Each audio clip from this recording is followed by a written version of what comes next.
Were you ever that 1 in 1 million? If so, what's your story? Story 1. I am a 19-year-old male. In August of last year, I was driving with my sister, when suddenly her face turned cold. "Gavin, your eyes are yellow," I remember her saying.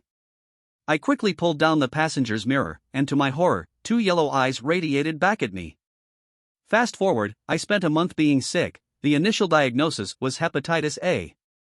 Went back to the doctor, nothing was better, things were worse in fact.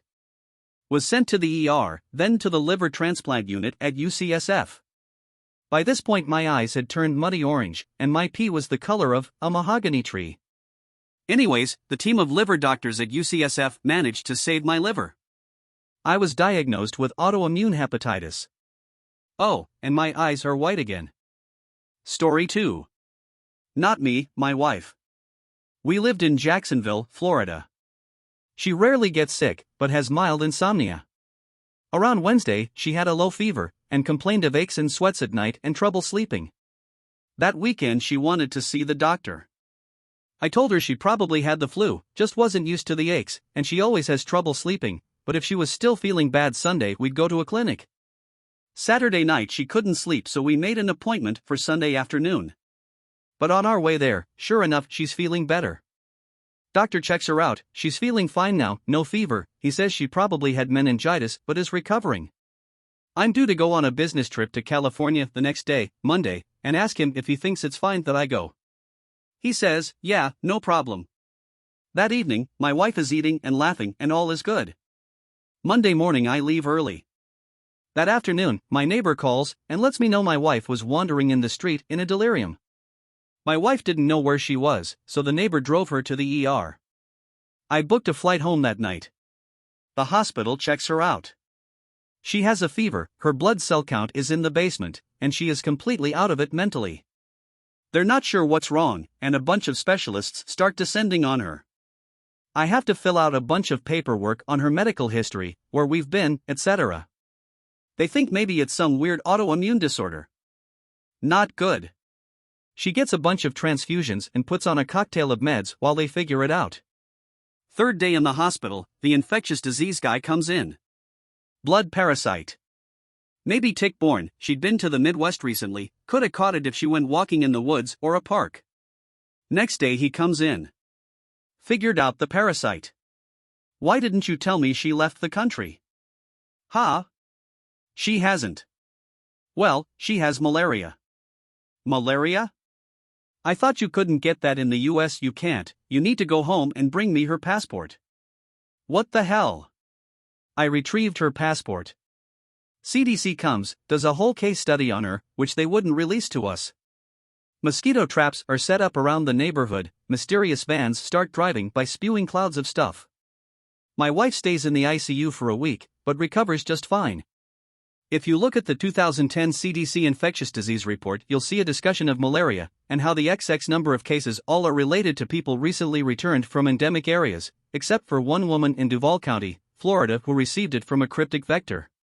Edit, TLDR, neighbor found my wife wandering in the street, took her to ER, turns out she got malaria from a cryptic source. Story 3. When I was 14 years old, I woke up one day with heavy stomach cramps.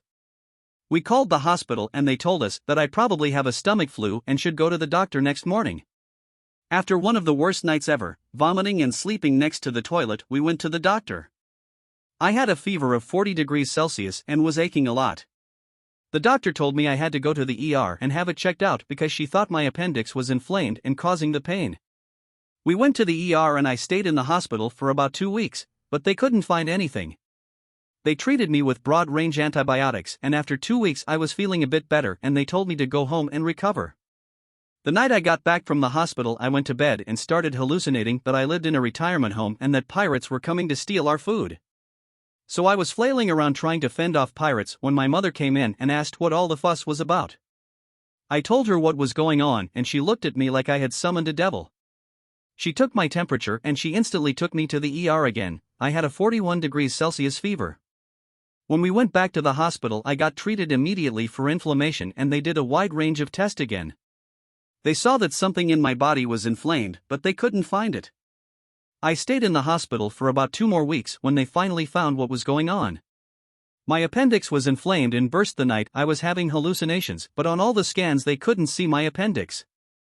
The doctor told me that if I came in 2 days later I would have died because of the pus flowing in my body. Apparently, there is a 1% chance of all the appendix cases that the appendix is so stretched out that they couldn't see it on the scans, or that the area was so inflamed they didn't see it. So after staying on antibiotics for about 2 more weeks they finally removed my appendix and all the pain was gone. I stayed in the hospital for over 4 weeks just because of my appendix and my bad luck on being that 1%. Story 4. How I met my wife. I'm from the Netherlands, she is from the US. We met in Israel. It was my first weekend in Israel, so I decided to go on a pub crawl to meet some people and have fun. As I'm buying the ticket, my now wife walks up to the counter to also buy a ticket. The girl working there introduces us. We hit it off the first night, but I'm leaving in 2 days to stay with friends of friends in the middle of the desert for 3 months. 2 days after I leave I lose my phone. I don't have any way to get back in touch with her. I had little money and could stay/work with the people in the desert. But I kept thinking about her, so after a week I say I'm leaving. Take the next bus, goes 3 times a week, at 5 a.m., and then a train to Tel Aviv. I had no idea how to find her, where to stay, and very little money.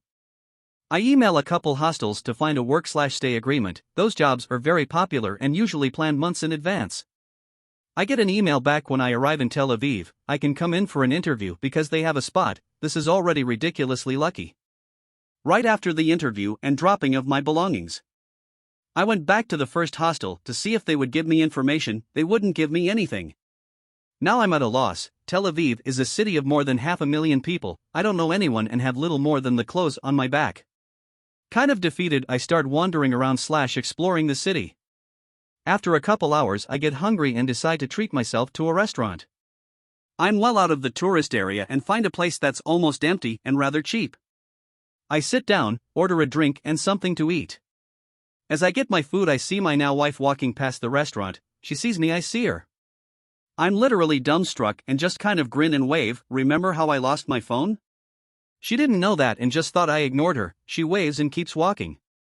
I throw like 200 shekels, way too much, in the table and sprint after her, explained, and the rest is history. Story 5. Not sure about the odds on this one, but I survived a non-survivable plane crash.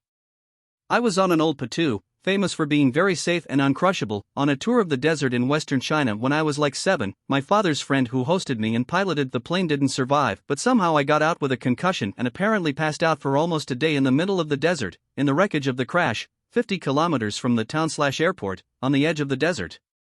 The people who found me were some tree planters. They plant greens in the desert to protect towns from sandstorm. A lot of people live in these desert towns in China do this. Found me on their way picking up a shipment, and the only reason they looked was BC they were making a bet on how fast the egg would cook in the sand and went off the road to test.